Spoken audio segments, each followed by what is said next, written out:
اعوذ باللہ من الشیطان الرجیم بسم اللہ الرحمن الرحیم الحمد للہ رب العالمین صلی اللہ علی سیدنا و نبینا محمد و آلہ الطیبین الطاہرین ولعن الدائم علی اعدائہم اجمعین رب ادخلنی مدخلا صدق واخرجنی مخرجا صدق وجعلنی من لدنکا سلطانا نصیرا۔ درس اخلاق میں آج ہماری گفتگو غیبت سے متعلق ہیں۔ قرآن مجید کی معروف اور غیبت سے متعلق علانیہ طور پر بہت ہی واضح طور پر یہ آیت سورہ حجرات کی 12ویں آیت ہے، جس میں ارشاد باری تعالیٰ ہوتا ہے کہ وَلَا يَغْتَبْ بَعْضُكُمْ بَعْضًا أَيُحِبُّ أَحَدُكُمْ أَن يَأْكُلَ لَحْمَ أَخِيهِ مَيْتًا فَكَرِهْتُمُوهُ وَاتَّقُوا اللَّهَ۔ اللہ تعالیٰ ارشاد فرماتا ہے سورہ حجرات کی 12ویں آیت میں کہ اور غیبت نہیں کرنا چاہیے بعض تم میں سے بعض لوگوں کی، کہ کیا تم کوئی چاہے گا تم میں سے کہ اپنے مرے ہوئے بھائی کا گوشت کھائیں؟ پس گوشت کھانے سے تم کراہت کرو گے اور اللہ کے عذاب سے ڈرو۔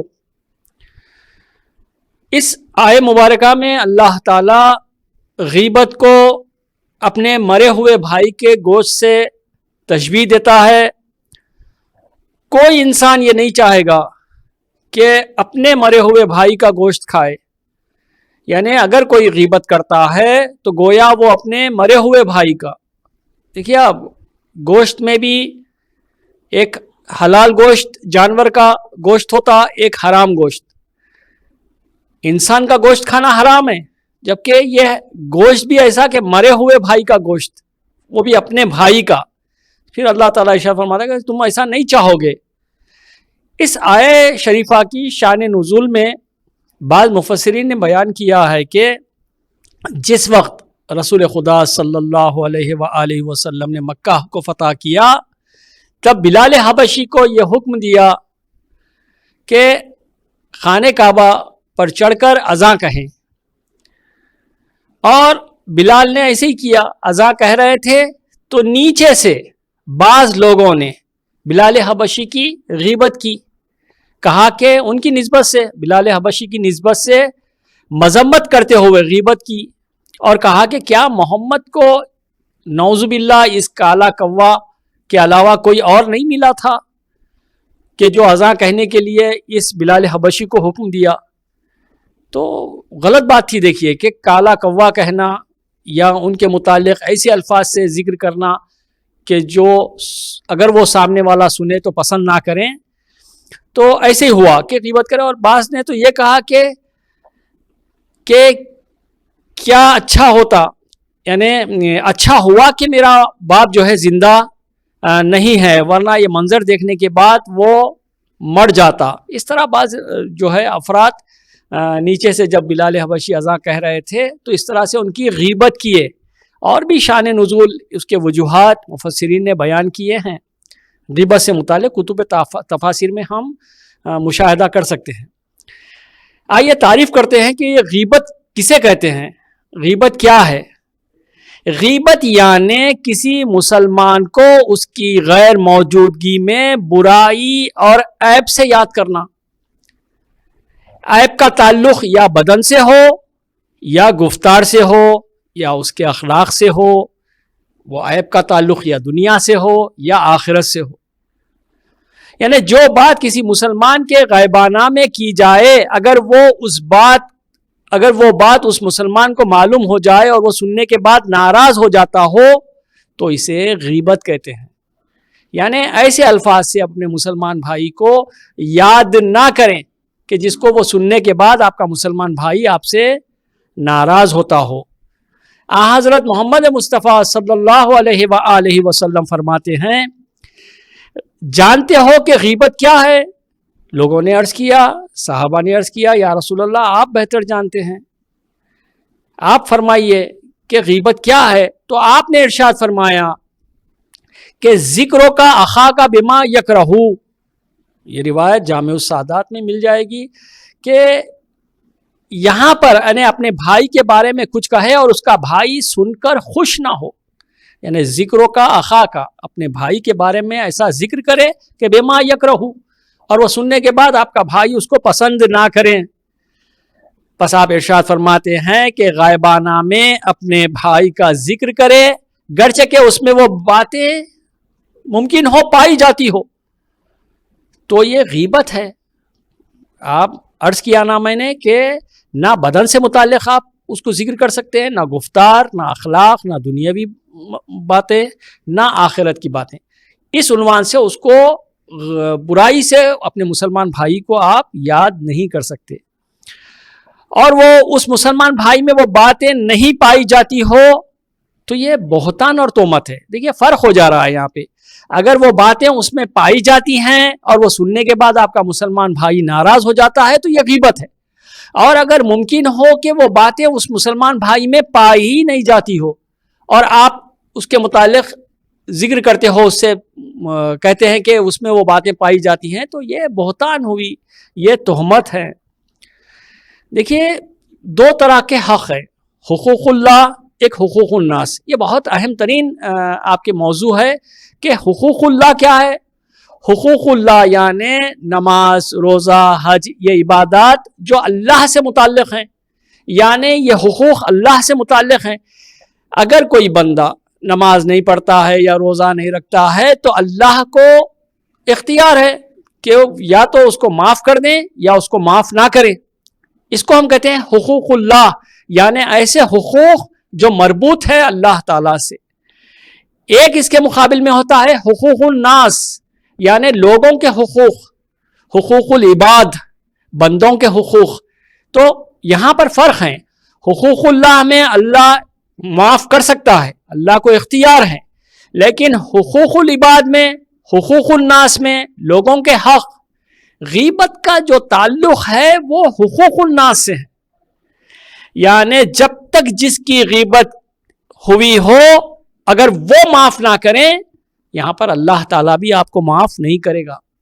جبکہ حقوق اللہ میں اللہ کو اختیار ہے، اللہ معاف بھی کر سکتا ہے، معاف نہیں بھی کر سکتا ہے.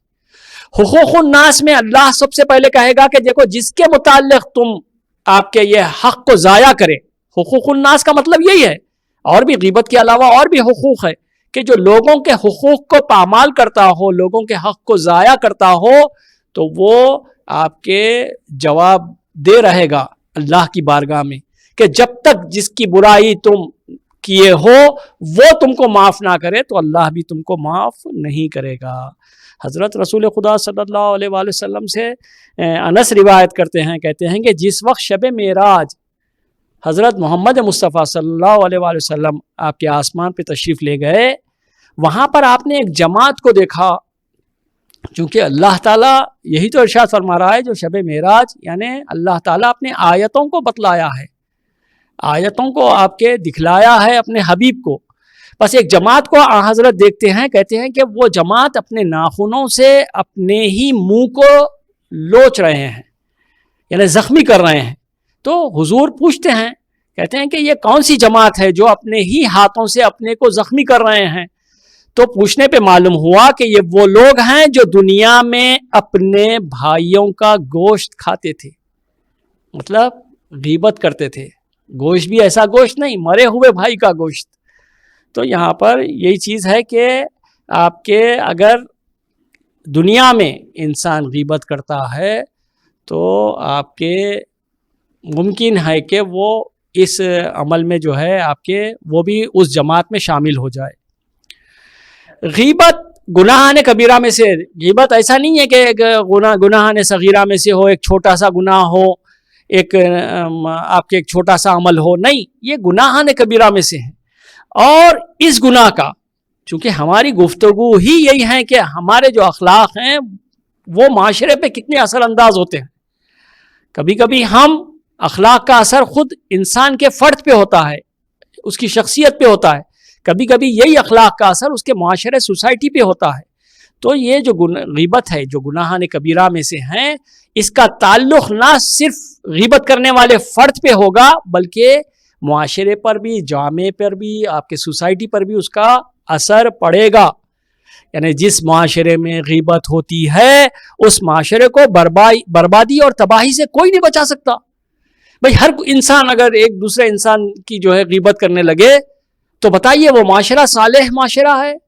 وہ معاشرہ صحت مند معاشرہ ہے؟ نہیں ہے، ہرگز نہیں ہے، چونکہ ہر انسان دوسرے انسان کی وہ برائی کر رہا ہے، غیبت کر رہا ہے۔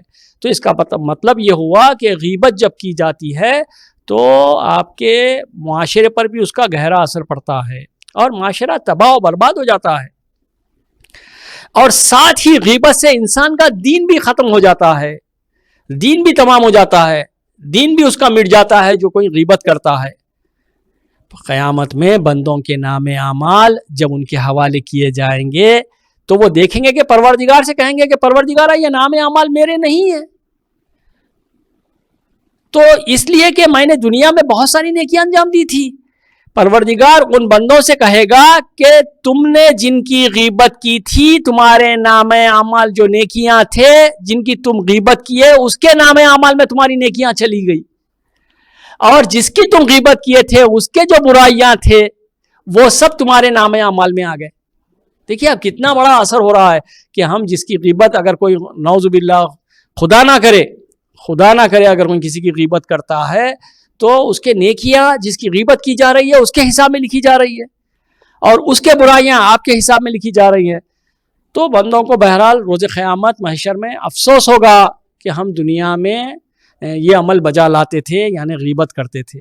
افسوس ہے اس زمانے میں لوگوں میں غیبت عام ہو رہی ہے، یعنی غیبت کو ایک بڑا گناہ نہیں سمجھا جا رہا ہے، غیبت کو ایک معمولی گناہ سمجھا جا رہا ہے، بلکہ یوں سمجھے ایک تنزیہ طور پہ، مزاحیہ طور پہ لوگوں کا دل لبھانے کے لیے ایک دوسرے کی برائی کرتے ہیں اور خوش ہو جاتے ہیں، جبکہ اللہ تعالیٰ یقین مانیے کہ ایک ایسی آیت ہے غیبت سے متعلق، واضح طور پہ دیکھیے آپ، اللہ کہہ رہا ہے کہ دیکھو کیا تم ایک مسلمان دوسرے مسلمان کی غیبت نہ کرے؟ کیا تم چاہو گے کہ اپنے مرے ہوئے بھائی کا گوشت کھائے؟